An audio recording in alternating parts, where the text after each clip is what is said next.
Est-ce qu'on t'a déjà dit « Ce n'est pas pendant le conseil municipal qu'il faut poser des questions !» Parce que si toutes les questions doivent être posées avant, mais alors à quoi ça sert, hein, ce rendez-vous? On pourrait très bien tout faire par mail. Je te questionne, tu réponds. Je questionne, ils répondent. C'est pratique, efficace, mais ce n'est pas vraiment de la politique, ça. Parce que la politique, c'est aussi accepter de devoir débattre avec des gens qui ne pensent pas comme toi. Et quand tu es élu, tu dois accepter que l'opposition te pose des questions, même quand tu connais déjà la réponse, même quand tu n'as pas envie d'y répondre, et même quand tu sais qu'elle ne changera ni ta décision, ni ton vote. Parce qu'on ne fait pas d'omelette sans casser les œufs. Et le conseil municipal, c'est justement le moment où les œufs sont sur la table. C'est la seule instance où les échanges entre élus sont par nature publics et transparents.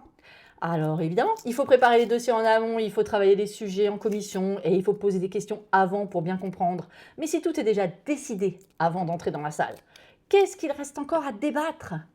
Et c'est là que je trouve le système un peu abscon. Même un peu très con quand même. Tu m'enlèves les mots de la bouche, chérie. Parce qu'avec une majorité très large, comme c'est le cas aujourd'hui dans notre conseil municipal, le rapport de force, il est forcément déséquilibré. Et si les décisions sont déjà verrouillées avant la séance, on peut avoir un conseil municipal où tout le monde est présent, mais où plus rien n'évolue. Pas une idée, pas un amendement, pas même une question qui ferait réfléchir.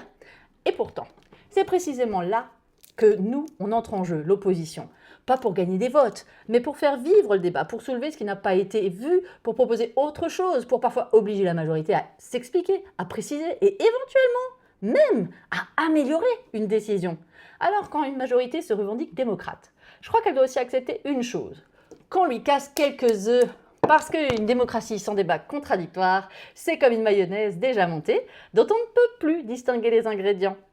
La vraie question n'est peut-être pas quand poser des questions à la majorité, mais plutôt à quoi sert une opposition si elle ne peut plus faire évoluer les décisions.